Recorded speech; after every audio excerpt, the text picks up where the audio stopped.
दोस्तों अगर वीडियो पसंद आए तो वीडियो को लाइक करें। चैनल पर पहली बार आए हैं तो चैनल को सब्सक्राइब करके बेल आइकन को प्रेस करना ना भूलें, जिससे हमारी सबसे पहले वीडियो आप देख सकें। दोस्तों, आज की कहानी है अलीशा की। अलीशा जब पैदा हुई तो घर में बहुत ज़्यादा खुशियों का माहौल था, क्योंकि अलीशा अपने माँ बाप की शादी के 5 साल बाद बहुत मन्नतों से पैदा हुई थी। अलीशा बचपन से ही घर वालों के लिए आग का तारा थी। अलीशा बचपन से ही बहुत प्यारी थी। गोल मटोल चेहरा, ऊपर से नीली आँखें और गोरा रंग, देखने वाले पहली नज़र में ही उसे एक खूबसूरत परी समझते थे। जब भी कोई मेहमान अलीशा के घर आता तो उसे गोद में ज़रूर उठाता था, क्योंकि वो बिल्कुल गुड़िया की तरह लगती थी। और जब अलीशा 4 साल की हुई तब उसके घर वालों ने शहर के सबसे बेहतरीन स्कूल में उसका एडमिशन करवा दिया। अलीशा क्लास की सबसे खूबसूरत लड़की थी, जिस वजह से उसके टीचर भी उसे बहुत मानते थे। धीरे धीरे समय बीतता गया। अलीशा अब 14 साल की हो गई और उसी स्कूल में वो 5वीं क्लास में भी पहुंच गई। तभी उसके मोहल्ले की एक लड़की, जिसका नाम शबाना था, उसने भी अलीशा के स्कूल में एडमिशन लिया। वो पहले किसी और स्कूल में 4वीं तक की पढ़ाई कर चुकी थी और उसने अब अलीशा के स्कूल में 5वीं क्लास में नाम लिखवाया था। शबाना अलीशा के मोहल्ले में ही रहती थी और कुछ ही दिनों से अलीशा और शबाना दोनों एक अच्छी दोस्त बन गई थी। दोनों एक दूसरे का घर आस पास ही था, जिस वजह से अलीशा कभी भी शबाना के घर चली जाया करती थी। अलीशा और शबाना छत पर खेला करती थीं। शबाना की छत पर एक पुरानी चारपाई थी, जिसे वो दोनों दीवार के साथ खड़ा कर लिया करती थीं और उस पर एक बड़ी सी चादर डालकर उसे घर बना लेती थीं। अलीशा और शबाना उस बनाए हुए छोटे से घर में गुड़ियों के साथ खेला करती थीं। शबाना का बड़ा भाई सिराज भी था, जो कि शबाना से 3 साल बड़ा था। शबाना और अलीशा की उम्र अभी 14 साल ही थी। अलीशा जब गुड़िया गुड्डे के साथ खेलती तो कभी कभार शबाना का भाई भी खेल लिया करता था। एक दिन की बात है, अलीशा अपनी किताब अपने क्लास में भूल गई थी। वो गेट पर खड़ी होकर अपने पापा का इंतज़ार कर रही थी। उसके पापा अभी उसे रिसीव करने नहीं पहुंचे थे। स्कूल के सारे बच्चे जा चुके थे और अचानक उसे अपनी किताब याद आ गई। वो फ़ौरन अपने क्लास में गई और अपनी किताब उठाकर क्लास से बाहर निकली तो उसकी नज़र सामने 8वीं क्लास की खिड़की की तरफ पड़ी। अलीशा ने देखा, क्लास में कोई नहीं था, सिर्फ शबाना का भाई सिराज ही था। सिराज के हाथ खिड़कियों पर ही थे और उसके हाथ में किसी दूसरे की कान की बाली थी, जो कि जाहिर कर रही थी कि क्लास में वो अकेला नहीं था।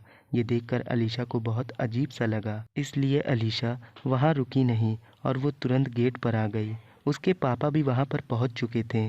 वो उनके साथ घर चली आई, लेकिन ये वाक़या जैसे उसके दिमाग से निकल ही नहीं रहा था। अलीशा इस बात को समझ नहीं पाई। बचपन के दिन थे, दिमाग कमज़ोर था, इसलिए उसने सोचा कि इस बारे में मैं खुद कभी न कभी सिराज भैया से पूछ ही लूँगी। ऐसे ही कुछ दिन गुज़र गए, लेकिन अलीशा की एक दूसरे के घर आने जाने वाली आदत नहीं बदली। एक दिन अलीशा ने अपनी गुड़िया की शादी शबाना के गुड्डे से कर दी। अलीशा के पापा जब भी उसके लिए नई गुड़िया खरीदते तो वो उसकी शादी ज़रूर करती थी। शादी वाले दिन अलीशा केक वगैरह शबाना के भाई से ही मंगाती थी और इस तरह वो भी शादी में शामिल हो गया। अलीशा और शबाना अपने मोहल्ले में ही बारात निकाल रहे थे कि तभी दोनों की गुड़िया अचानक से गड्ढे में ठोकर लगने की वजह से नाले में गिर जाती है। अलीशा के पापा ने अभी नई गुड़िया दिलाई थी और उन्हें जब पता चला कि उनकी दिलाई हुई गुड़िया अलीशा ने नाले में गिरा दी है तो उन्होंने कहा, बेटा तू घबरा मत, मैं तेरे लिए नई गुड़िया अगले ही महीने ला दूंगा। ये बात सुनकर अलीशा खुश तो हुई, पर 1 महीने तक गुड़िया ना होने की वजह से वो परेशान हो चुकी थी। एक दिन की बात है, अलीशा शबाना के घर गई। शबाना अपने कमरे में बैठकर टीवी देख रही थी। वो उसके कमरे में उसे बुलाकर उसे छत पर लेकर गई। छत पर वो दोनों उदास बैठी हुई थी, क्योंकि आज उनकी गुड़िया उनके पास नहीं थी। और तभी अचानक से सिराज अपना चालाक दिमाग लिए ऊपर आता है और पूछता है, क्या हुआ बहन तुम लोग को, आज तुम लोग गुड़िया गुड़िया क्यों नहीं खेल रही हो। तब अलीशा उसे सारी बातें बताती है। सिराज उनकी बात सुनने के बाद कहता है, गुड़ियों की शादी तो बहुत बार हो चुकी, क्यों ना हम एक नया खेल खेलें।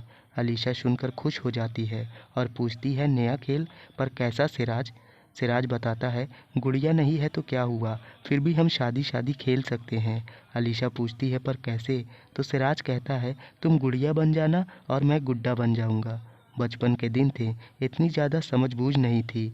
और ना ही अलीशा को शादी की असल हकीकत मालूम थी। पर इस वक्त अलीशा के साथ सिराज की बहन शबनम भी थी, इसलिए वो अपना जाल नहीं बुन सका। तभी सिराज अलीशा से कहता है, चलो आज नहीं, संडे को खेलेंगे, क्योंकि मुझे आज ट्यूशन जल्दी जाना है। ये बात सिराज ने सच कही थी कि आज उसे ट्यूशन जल्दी जाना था और आज उसका टेस्ट भी था। सिराज मोहल्ले के लड़कों के साथ रहता था और उसने इस बारे में बहुत बार सुना भी था। सिराज 17 साल का हो चुका था और बहुत चालाक भी था। उसके रास्ते की कांटा उसकी छोटी बहन शबाना बन रही थी, क्योंकि वो जानता था शबाना ही है जो अलीशा की जिगरी दोस्त है और वो उसके साथ जब तक रहेगी वो अपनी योजना में कभी सफल नहीं हो पाएगा। सिराज जिस ट्यूशन में पढ़ता था उसी ट्यूशन में उसकी छोटी बहन शबाना भी पढ़ती थी। सिराज ने संडे का टाइम तो दे दिया था, पर संडे आने में 5 दिन का समय था और उन 5 दिनों में सिराज को ऐसी योजना बनानी थी जिससे वो अपनी बहन को रास्ते से हटा सके। पर अभी तक 4 दिन हो चुके थे और आज शनिवार का दिन था। सिर्फ एक दिन ही बचा था सिराज के पास और आज कुछ भी करके उसे अपनी चतुराई दिखाना था।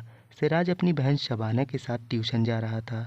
हमेशा वो अपने ट्यूशन आगे वाले घर के रास्ते से जाता था, पर आज उसने कहा, शबाना बहन, चलो आज हम घर के पीछे वाली पहाड़ियों के रास्ते से ट्यूशन चलते हैं।